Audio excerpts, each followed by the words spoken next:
Hi everyone.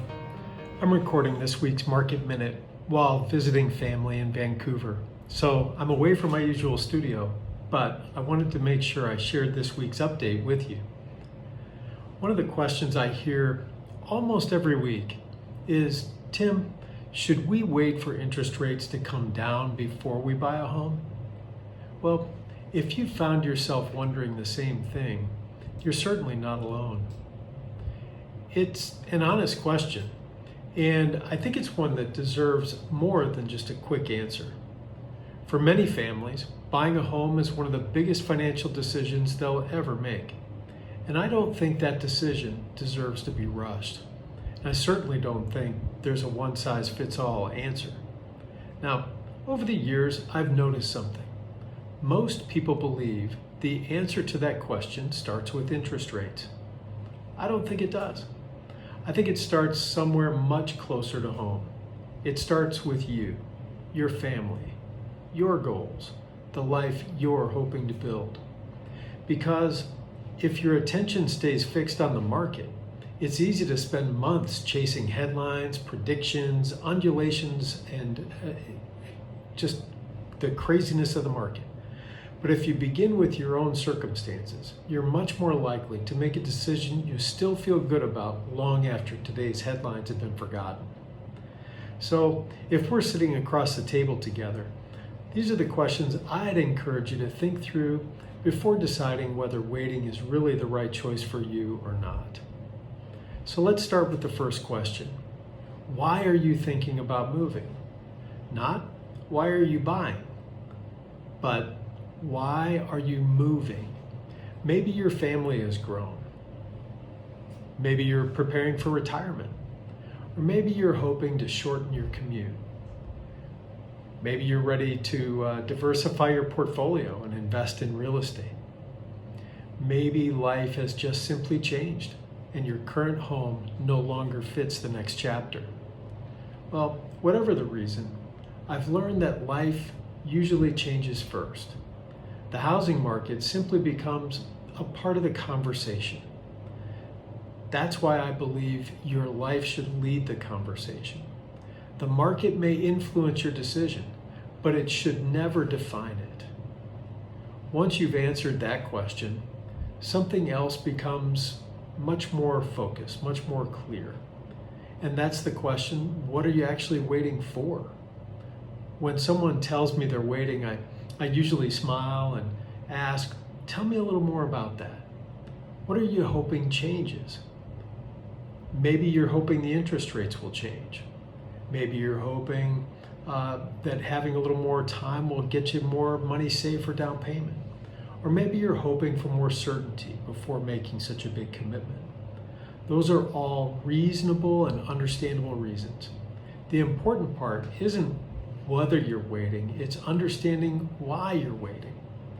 Because once you understand that, you can begin making intentional decisions instead of putting your life on hold. Now that naturally brings us to another question. What might change while you're waiting?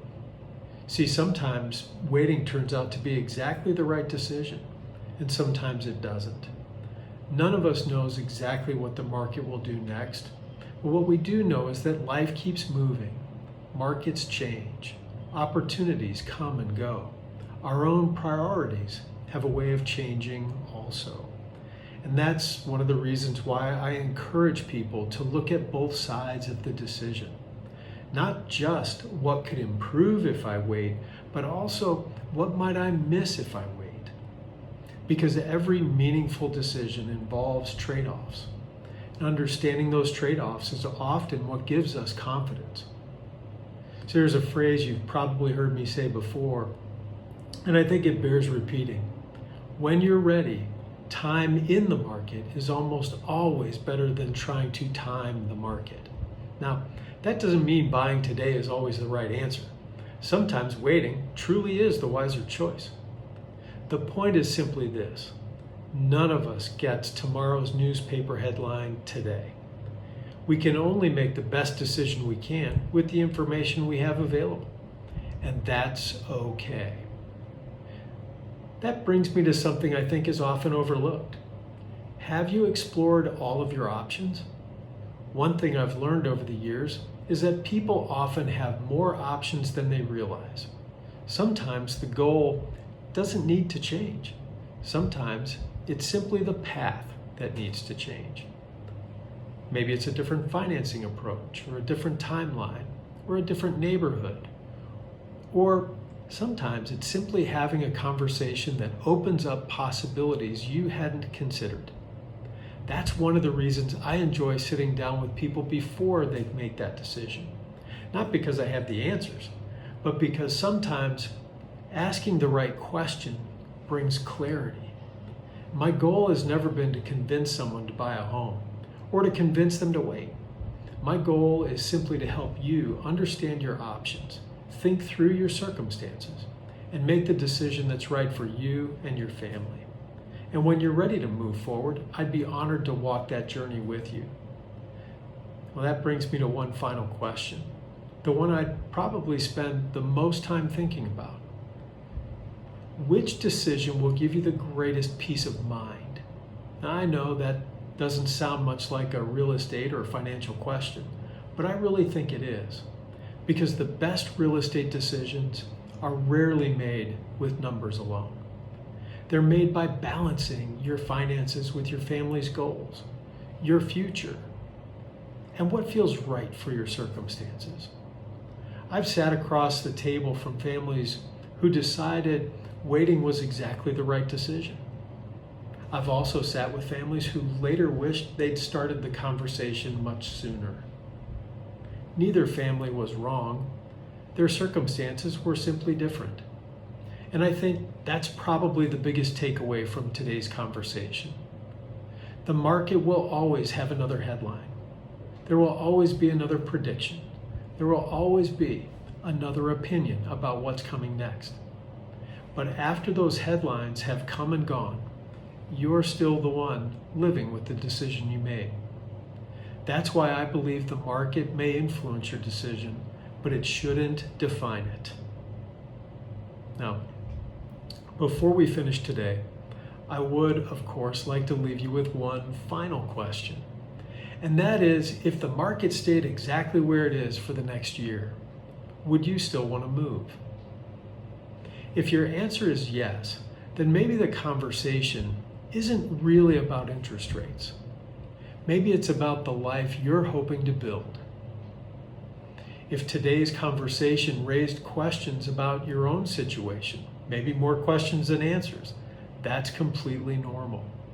Sometimes a 20-minute conversation brings more clarity than 20 hours of reading headlines or scrolling through social media.